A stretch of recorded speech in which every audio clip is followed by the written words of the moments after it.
Hello बच्चों, आपका फिर से स्वागत है हमारी जो क्लास है उसके अंदर। हमने प्रीवियस लेक्चर के अंदर स्टडी किया था नोमेनक्लेचर ऑफ हाइड्रोकार्बन, जिसके अंदर हमने एल्केन्स का नोमेनक्लेचर किया था, एल्केन्स के आइसोमेरिज्म हमने स्टडी किए थे। ठीक है, अब हम इस लेक्चर में हम पढ़ने वाले हैं एल्कीन्स और एल्काइंस और उनके आइसोमेरिज्म हम स्टडी करेंगे। ठीक है, तो आज का जो हमारा टॉपिक है वो क्या है? एल्कीन्स हैं। आज हम पढ़ेंगे एल्कीन्स। ठीक है, और एल्कीन्स की हम क्या करेंगे? नेमिंग करेंगे। ठीक है, तो इसके अंदर देखो, सबसे पहले हमें पता है कि हमें पता होना चाहिए एल्कीन्स के अंदर जो केमिकल फार्मूला है वो हम कौन सा यूज़ करेंगे? CnH2n, ये केमिकल फार्मूला हम यूज़ करेंगे। ठीक है, और हमें पता होना चाहिए कि इसके अंदर जो सफिक्स होगा वो कौन सा यूज़ करेंगे? जो सफिक्स यूज़ करेंगे वो हम क्या, एल्कीन के लास्ट 3 वर्ड जो अपने को दिए हुए हैं, कौन से? इन जो है वो नाम के पीछे अपने को मिलेगा। ठीक है, तो एल्कीन के अंदर हम नेमिंग करेंगे तो सबसे पहले हमें नंबर ऑफ कार्बन एटम देखने हैं, 1 2 3 4। हम 4 तक करेंगे यहाँ पे, बाकी आप घर पे करना। ठीक है, ताकि आपकी अच्छी तरह रिवीजन हो सके। उसके बाद हमें क्या पता होना चाहिए? वर्ड रूट पता होना चाहिए। ठीक है, 1 होता है तो मेथ, 2 के लिए एथ, 3 के लिए प्रोप और 4 के लिए जो है ब्यूट वर्ड का यूज़ करेंगे। उसके बाद जो हमें पता है कि क्या लिखेंगे, उसके बाद हम लिखेंगे केमिकल फार्मूला। ठीक है, तो जो केमिकल फार्मूला है वो हम कैसे लिखेंगे? पहले हमें बेसिक नॉलेज होनी चाहिए कि जो एल्कीन्स होती है वो कौन सी होती है। हमें पता है कि एल्कीन वो कंपाउंड्स होते हैं जिनमें क्या होगा, कार्बन कार्बन एटम के बीच में क्या होगा, डबल बॉन्ड मिलेगा। कम से कम एक डबल बॉन्ड मिलेगा, ऐसे नहीं है कि सारे डबल बॉन्ड होंगे। ठीक है, तो बस ये आपने ध्यान रखना है कि जहाँ भी एक कम से कम डबल बॉन्ड मिले वहाँ पे क्या होगी, एल्कीन होगी। अब देखो, डबल बॉन्ड होना चाहिए, वो भी कहाँ होना चाहिए? कार्बन कार्बन एटम के बीच में। तो इसका मतलब एक कार्बन वाला एल्कीन पॉसिबल नहीं है। क्यों? क्योंकि कम से कम 2 कार्बन होंगे तभी एक डबल बॉन्ड की फॉर्मेशन होगी। तो इसका मतलब क्या हुआ? जो n=1 यानी फर्स्ट कार्बन एटम वाला एल्कीन अपने को नहीं मिलेगा। ठीक है, तो ये वाली जो एल्कीन है जिसमें एक कार्बन एटम होता है वो एब्सेंट होगी, क्योंकि बनेगा ही नहीं, क्योंकि डबल बॉन्ड चाहिए अपने को। तो अपना जो पहला जो एल्कीन होगा, जो फर्स्ट एल्कीन जो अपनी होगी, ठीक है, वो कौन सी होगी? तो हमें पता है इस फार्मूले के अंदर हम क्या, नंबर ऑफ कार्बन एटम की वैल्यू रखेंगे। तो n की रखेंगे, पहली एल्कीन के लिए n की वैल्यू कितनी रखनी होगी? 2 रखनी होगी। तो n की वैल्यू मैंने यहाँ पे क्या रख दी? 2 रख दी। तो h कितना हो जाएगा? हमें पता है इसके मल्टीप्लाई में हो गया, तो h कितना हो जाएगा? 2 × 2 मीन्स कितना हो गया? हमें पता है कि C2 और h कितना हो गया? 4 हो गया। ठीक है, तो इसके अंदर देखो, जो केमिकल फार्मूला अगर n की वैल्यू 2 रखेंगे तो क्या आएगा? C2H4 आएगा। और हमें पता है नाम किससे शुरू होगा? इथ से शुरू होगा। जब नाम इथ से शुरू होगा और फार्मूला CnH2n लग रहा है तो नेम के पीछे जो सफिक्स लगेगा वो क्या लगेगा? इन लगेगा। तो क्या नाम बन जाएगा? इथीन बन जाएगा। क्या बन जाएगा? इथीन बन जाएगा। ठीक है, अगर इसको आप शो करो तो 2 कार्बन एटम है, दोनों आपने लिखे। इनके साथ अगर आप देखोगे तो कार्बन कार्बन के बीच में क्या होगा? डबल बॉन्ड होगा। तो ये आपको क्या है? एल्कीन का स्ट्रक्चर मिल जाएगा। ठीक है, इसी तरह हम क्या करते हैं, जो थर्ड वाला है उसको हम देखते हैं। अगर n की वैल्यू 3 रखेंगे, ठीक है, n की वैल्यू कितनी रखें? 3, तो h कितना हो जाएगा? 2 × 3 6 हो जाएगा। मतलब जितने हमने कार्बन लिए हैं उसके डबल क्या आएंगे? एल्कीन के अंदर हाइड्रोजन आएंगे, तो वो क्या होंगे? एल्कीन्स होगी। ठीक है, तो नाम किससे बनेगा? हमें पता है 3 कार्बन हैं तो नाम प्रोप से बनेगा। और पीछे क्या लग जाएगा? पीछे लग जाएगा इन, तो नाम क्या बन जाएगा? प्रोपीन बन जाएगा। सर है वो हम ड्रॉ करेंगे तो हमें पता है 3 कार्बन एटम है, ये हमने लिखे। इन देखा तो मतलब कहीं भी एक डबल बॉन्ड लगाना है। ठीक है, तो हम क्या करेंगे? या तो इधर लगा सकते हैं या इधर, यानी या तो स्टार्टिंग में लगाओ या लास्ट वाले कार्बन एटम के साथ लगाओ। तो हमने यहाँ पे क्या लगा दिया, डबल बॉन्ड लगा दिया। ठीक है, अब बाकी जितने भी बॉन्ड है वो किसके साथ होंगे, हाइड्रोजन के साथ होंगे। इस कार्बन के 4, इसके 3 है तो इसके भी 4, और इसके क्या है 4, यानी जितने इलेक्ट्रॉन यानी जितनी जो बॉन्ड की कमी रहेगी कार्बन के चारों ओर, ठीक है, अगर 4 बॉन्ड पूरे नहीं हो रहे हैं तो उनको हम किससे कंप्लीट करेंगे, हाइड्रोजन एटम लगा के उसको कंप्लीट करेंगे। तो इस तरह हम क्या है प्रोपीन का स्ट्रक्चर बना लेंगे। इसी तरह अब हमें पता चल गया कि जितने कार्बन है उसके दुगना क्या है, हाइड्रोजन है। डबल हाइड्रोजन लेनी है, नाम किससे शुरू होगा, ब्यूट से, पीछे क्या लग जाएगा, इन, क्योंकि ये क्या है एल्कीन है। ठीक है, अब अगर आपसे पूछे एग्जाम में कि ब्यूटीन का स्ट्रक्चर बनाओ तो आप किस तरह बनाओगे ब्यूटीन का स्ट्रक्चर। ब्यूट देखा तो 4 कार्बन एटम ऐसे लगाओ लाइन में, लिख लिए।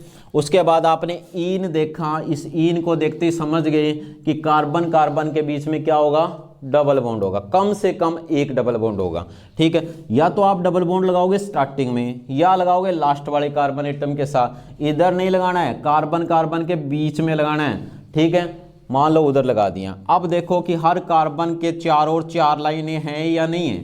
ठीक है, इसकी 1 लाइन है, बाकी इसके 3 लाइन लगा दो। अब इसकी 2 बॉन्ड है यानी 2 लाइनें हैं तो बाकी 2 ये लगा दी। इसके चारों ओर क्या है 3 लाइन्स हैं तो इसकी 4 कर दो। इसकी 2 है तो इसकी भी क्या कर दो 4। अब जहाँ पे आपने लाइनें लगाई हैं वहाँ पे हाइड्रोजन एटम लगा दो, ये इसका स्ट्रक्चर बन जाएगा। ठीक है, ये क्या हो गया, ब्यूटीन का स्ट्रक्चर हो गया। इसका कंडेंस भी दिया हो सकता है कि एग्जाम में ये आपको इस तरह दिया हो, इस कार्बन के साथ 3 हाइड्रोजन है तो ये लगा दी, इस कार्बन के साथ 2 हाइड्रोजन है तो ये CH2 लिख दिया, इस कार्बन के साथ सिंगल हाइड्रोजन है तो CH लिख दिया, इस कार्बन के साथ 2 हाइड्रोजन है तो CH2 दिया है। ठीक है, तो अब आपको आइडेंटिफाई करना है कि ये फार्मूला कौन सा फॉलो कर रहा है। जैसे इसके अंदर अगर हम देखेंगे तो हमें पता है कितने कार्बन एटम है, 1 2 3 4, आपने क्या लिखा C4। हाइड्रोजन काउंट करो 3 2 5 6 और 2 8, ये क्या हो गए 8। हमें पता है कि कार्बन से डबल क्या है, हाइड्रोजन है, तो कार्बन 4 है तो आ गया ब्यूट। अगर डबल हाइड्रोजन हो तो पीछे क्या लग जाएगा, इन। तो इस तरह किसी भी तरह आपसे नाम पूछा जाए तो आपको आना चाहिए। ठीक है, तो ये हो गया ब्यूटीन का। इसी तरह आप क्या कर सकते हो, मान लो आपको क्या लिखा हो, मान लो ये आपको फार्मूला आ गया C5H10 और आपसे पूछे इसका नेम क्या है, तो आपको इसका नेम किस तरह लिखना है। तो देखो नेम लिख सकते हैं, पहले 5 कार्बन एटम, वैसे तो नेम आप सीधा फार्मूले से 5 इंटू ये 5 का डबल हाइड्रोजन है तो हमें पता चल गया एल्कीन। अब अगर मान लो किसी के समझ में ना आए, फार्मूला याद ना हो, डबल यानी हो रहे हैं हाइड्रोजन उसका पता ना हो, तो आप इन 5 कार्बन एटम को लाइन में लिखो, फिर हर कार्बन के चारों ओर 4 बॉन्ड बना दो। ठीक है, ये आपने इतना काम कर दिया। अब आपके पास जो हाइड्रोजन है उनको बांट दो। ठीक है, हर कार्बन एटम के साथ उसकी हाइड्रोजन को लगाओ, पहले साइड वालों के साथ लगाने की कोशिश करो। ठीक है, ये आपने साइड वालों के साथ लगा दिया। ठीक है, अब कितनी बच गई, आपको पता है 6 है। उसके बाद उसके आगे लगाओ, कितने हो गए 8 हो गए।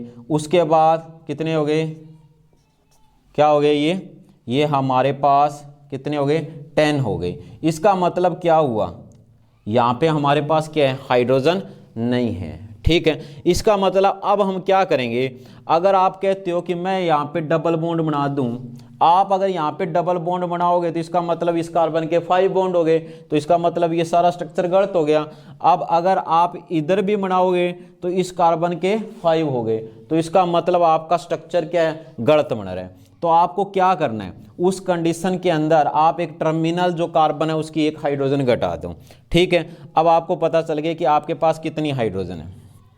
ठीक है, फिर एक इधर से कम कर दो, टर्मिनल साइड में डबल बॉन्ड लगाओ। ठीक है, तो अब आपको पता चल गया कि इसके 4 बॉन्ड पूरे हो गए। अब इसके देखो कितने हैं, 3 हैं तो इसके 4 हो गए। इसके कितने हैं 3, तो इसके भी कितने हो गए, अब 4 हो गए। तो अब आपको पता चलेगा कि एक डबल बॉन्ड लगने से क्या है, आपको एक सही स्ट्रक्चर मिल रहा है। तो यानी डबल बॉन्ड आ रहा है तो नाम के पीछे क्या लगेगा, इन। तो 5 कार्बन है तो पेंट हो गया और पीछे क्या लग जाएगा, इन लग जाएगा। तो ये किसका स्ट्रक्चर बन गया, पेंटीन का बन गया। ठीक है, अब आपको इसका क्या पूछा जा सकता है, आइसोमर्स पूछा जा सकता है।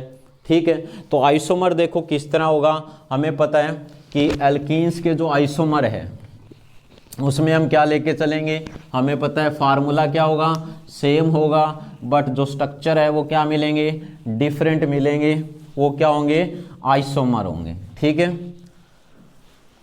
मान लो आपको क्या दे रखा है, आपको दे रखा है क्या, C4 और H क्या दे रखा है, 8। कहेंगे आप इसके आइसोमर्स बनाओ, डिफरेंट आइसोमर्स लिखने हैं। ठीक है। तो आप किस तरह लिखोगे, आपको पता है कि 4 कार्बन एटम है, आपने 4 कार्बन एटम को अलग अलग ढंग से लिखने की कोशिश करनी है। एक लाइन में लिख दिया, दूसरे तरीके में आपने क्या किया, इस तरह लिख दिया, और कोई तरीका नहीं है। कहीं आप ये सोचो कि ऐसे लिख दें, ऐसे लिख दें, ऐसे लिख दें, ऐसे, तो ये तो रॉन्ग होगा, क्योंकि ये एक वायर की तरह। ठीक है। इसको पकड़ के सीधा करेंगे तो ये स्ट्रेट बन जाएगा। ठीक है, कोई डिफरेंस नहीं रहेगा। तो यानी ये वाला नहीं बनेगा। दो ही ढंग से हम क्या है, इनके आइसोमर लिख सकते हैं। अब देखो हमें पता है कि ये क्या है, ब्यूटीन है, तो एक कम से कम एक डबल बॉन्ड होगा, हमने लगा दिया। ठीक है। इसमें भी एक डबल बॉन्ड होगा, ये हमने लगा दिया है, क्योंकि हमें पता चल गया कि ये क्या है, एक एल्कीन है। ठीक है। बाकी इनके हाइड्रोजन पूरे करो, इसके डबल बॉन्ड है तो इसके साथ क्या है, 2 हाइड्रोजन लग जाए। इसके 3 बॉन्ड बन चुके हैं तो चौथा बॉन्ड हाइड्रोजन के साथ, इसके 2 बॉन्ड बन गए तो बाकी क्या है, 2 हाइड्रोजन लग जाएंगे। इसका 1 बॉन्ड बना है तो बाकी 3 हाइड्रोजन। इसी तरह इसका हम देखेंगे तो इस कार्बन के 2 बॉन्ड है, बाकी 2 बॉन्ड हाइड्रोजन के साथ। इसके 4 बॉन्ड है, इसका कुछ नहीं लगेगा हाइड्रोजन, इसके साथ 1 है तो 3, इसके साथ 1 है तो ये 3 हाइड्रोजन जुड़ जाए। इन दोनों का फार्मूला सेम है, बट क्या है, स्ट्रक्चर अगर आप देख रहे हो डिफरेंट है। या डबल बॉन्ड है वो तो अपने को सेम पोजीशन पे ही दे रखा है, बट स्ट्रक्चर में हमें क्या मिल रहा है, डिफरेंस मिल रहा है। ठीक है। तो ये तो क्या है, अपने को एक दूसरे के आइसोमर दे रखे हैं। एक चीज़ और ध्यान रखना कि जो एल्कीन्स होते हैं, एल्कीन्स, ठीक है, एल्कीन्स होते हैं वो क्या होते हैं, आइसोमर होते हैं। किसके, आर आइसोमर्स ऑफ साइक्लोएल्केन। वो क्या होते हैं, साइक्लोएल्केन के आइसोमर होते हैं। अब देखो आपने एल्केन तो पढ़े थे, बट आपने साइक्लोएल्केन नहीं पढ़े। देखो साइक्लोएल्केन आपके वैसे ज़्यादा डिटेल में नहीं दिया है, आपको मैं थोड़ा समझा देता हूँ। ठीक है। साइक्लोएल्केन कौन से होते हैं, यानी जिसमें क्या होते हैं, कार्बन एटम क्या होंगे, रिंग की फॉर्म में अरेंज होंगे, और कार्बन कार्बन एटम के बीच में क्या होगा, एक सिंगल बॉन्ड प्रेजेंट होगा। तो आप इस सीधी सी डेफिनेशन रखना कि कार्बन एटम्स आर, यानी यहाँ पे स्टार्टिंग होगी 3 से, 3 और मोर का मतलब यहाँ पे अप टू क्या है, 6 7 8 तक मान लो। ठीक है, अप टू 8। ठीक है। 3 or more carbon atoms are join together to form a ring, बोलो या एक साइकिल बोलो, form A cycle of carbon atoms, जिनमें कार्बन एटम्स की क्या मिले अपने को, एक साइकिल मिले, उनको क्या बोलेंगे, साइक्लोएल्केन। क्योंकि ये भी क्या होते हैं, आइसोमर्स होते हैं। जैसे यहाँ पे अपने को क्या दे रखा है, एग्जाम्पल दे रखा है। ठीक है। ये ध्यान रखना, इन विच सिंगल बॉन्ड, ये ध्यान रखना सिंगल बॉन्ड होगा किसके बीच में, is present between carbon carbon atom, present between carbon carbon atom, carbon carbon atoms के बीच में क्या होगा, सिंगल बॉन्ड प्रेजेंट होगा, क्योंकि ये क्या है, एल्केन है, बट साइक्लोएल्केन है। जैसे हम एग्जांपल लेते हैं, यहाँ पे सबसे पहला जो साइक्लोएल्केन है वो है साइक्लोप्रोपेन। ठीक है। इनमें साइक्लो वर्ड जुड़ जाता है, बस इतने से ध्यान रखना है, तो बाकी एल्केन ही। अब देखो साइक्लोप्रोपेन यहाँ पे है, 3 कार्बन लिए हैं तो प्रोपेन का मतलब होता है 3, तो ये तीनों कार्बन एटम आपस में जुड़े हुए हैं, सिंगल बॉन्ड से जुड़े हुए हैं। बाकी इनके साथ क्या जुड़ी हुई है, हाइड्रोजन जुड़ी हुई है। ठीक है। क्या जुड़ी हुई है, हाइड्रोजन एटम से जुड़े हुए हैं। अगर इसका फार्मूला देखेंगे तो कार्बन कितने हैं, 3, हाइड्रोजन कितने हो गए, हर कार्बन के साथ 2 है तो H6, और इधर ही हम क्या बनाएं, कोई एल्कीन भी बना सकते हैं C3H6 में। तो हमें पता है क्या, ये अपने को क्या दे रखी है, प्रोपीन दे रखी है। क्या दे रखी है, ये प्रोपीन। इसमें भी क्या है, 3 कार्बन है और 6 हाइड्रोजन है। और ये क्या है, साइक्लो। साइक्लो मीन्स क्या है, हमें पता है कि कार्बन एटम आपस में जुड़ के क्या बना रहे हैं, ये बंद रिंग बना रहे हैं। कार्बन है कितने, 3, तो प्रोप, ठीक है। सभी के बीच में सिंगल बॉन्ड है तो क्या लग जाएगा, एन, तो साइक्लोप्रोपेन। ये दोनों एक दूसरे के क्या हो गए, आइसोमर्स हो गए। तो यही बात हमने लिखी है कि एल्कीन जो होते हैं वो साइक्लो एल्केन के क्या होते हैं, आइसोमर्स होते हैं, ठीक है। ये भी हो सकता है एग्जाम में सीधा ये ट्रायंगल भी बनाया हो सकता है, आपसे पूछेंगे, आप सोचोगे कि ये क्या है, आप कहोगे कि ये ट्रायंगल है। ट्रायंगल नहीं है ये, केमिस्ट्री में यानी साइंस में देखें तो ये क्या होगा, साइक्लोप्रोपेन होगा, ठीक है। इसके और भी एग्जाम्पल हम ले सकते हैं, ठीक है। तो आपको ध्यान रखना है, जैसे आपने C4H8 यानी ये ब्यूटीन लिखी थी, C3CH2 CH double bond CH2, ये ब्यूटीन है। तो इसी तरह क्या है, आप इस तरह क्या बना सकते हो, 4 कार्बन एटम की रिंग बना सकते हो। अब आपको पता है ये चारों कार्बन एटम आपस में जुड़े हैं और हर कार्बन से क्या जुड़ी हुई है, 2-2 हाइड्रोजन जुड़ी है, क्योंकि हर कार्बन क्या बनाता है, 4 बॉन्ड बनाता है, ठीक है। तो इसमें ये रिंग बन रही है तो इसलिए साइक्लो वर्ड यूज हुआ।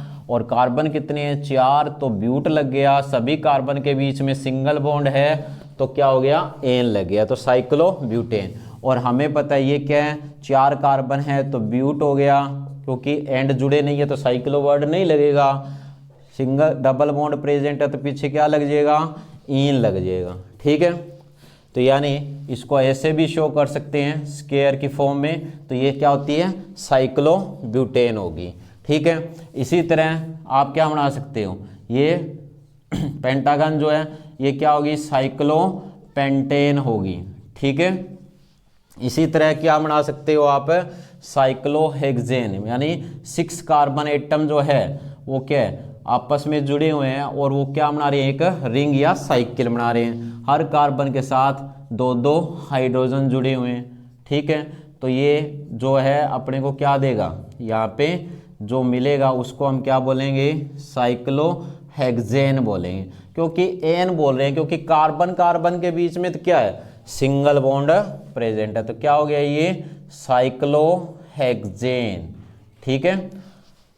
तो ये हो गया जो एल्कीन है उसके बारे में दिया था। अगर ये देखें साइक्लोहेक्सेन, ठीक है, तो इसका फार्मूला क्या होगा, हमें पता है 6 कार्बन है, 6 कार्बन कितने हैं, 6 हैं, और हाइड्रोजन कितने हैं, हर कार्बन के साथ 12 है, तो C6H12। और वैसे अगर आपसे पूछे C6H12 क्या है, तो हमें पता है 6 कार्बन से हेक्स लगेगा, डबल हाइड्रोजन है तो क्या लगेगा, ईन लगेगा, तो यानी क्या मिल गया, हेक्सीन मिल गया। तो मतलब साइक्लो एल्केन और जो एल्कीन होते हैं वो एक दूसरे के अपने को क्या मिलेंगे, आइसोमर मिलेंगे। अब कई बार ये आता है, ठीक है, वो भी हम देख लेते हैं। इसमें क्या है, बेंजीन के बारे में दिए हैं, ठीक है।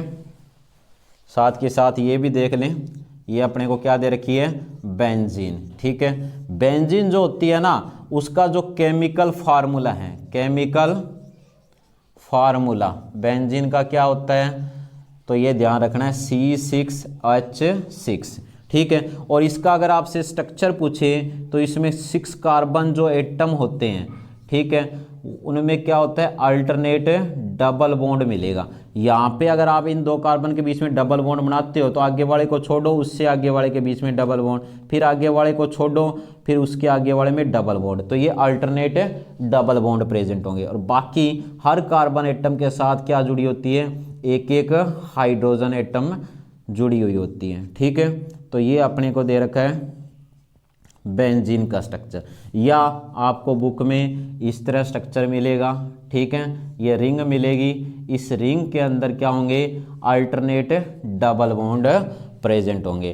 तो ये आपको ध्यान रखना है, एग्जाम के लिए ये इम्पोर्टेंट है, ठीक है। तो ये था बेंजीन। तो यहाँ पे अपनी क्या होती है, ये एल्कीन जो है वो कंप्लीट होती है। एल्कीन और उसके आइसोमेरिज्म हमने स्टडी कर लिए, हमने एल्कीन का नोमेनक्लेचर किया, उसके आइसोमर पढ़े। आइसोमर में हमने 2 तरह के देखे, एक तो वो स्ट्रेट और ब्रांच वाले देखे, जिसमें आपको एक तो सीधी स्ट्रेट चेन मिल रही है, दूसरे में साइड में मिल रही है, जिसमें क्या है वो अपने को आइसोमर मिलती है। दूसरे में हमने देखी एक में रिंग मिल रही है और एक में सीधी जो चेन मिल रही है या ब्रांचेज मिल रही है, तो मतलब एल्कीन और साइक्लो एल्केन के आइसोमर स्टडी किए। ठीक है बच्चों, आज इतना ही। नेक्स्ट लेक्चर में हम स्टडी करेंगे एल्काइंस के बारे में। Thank you.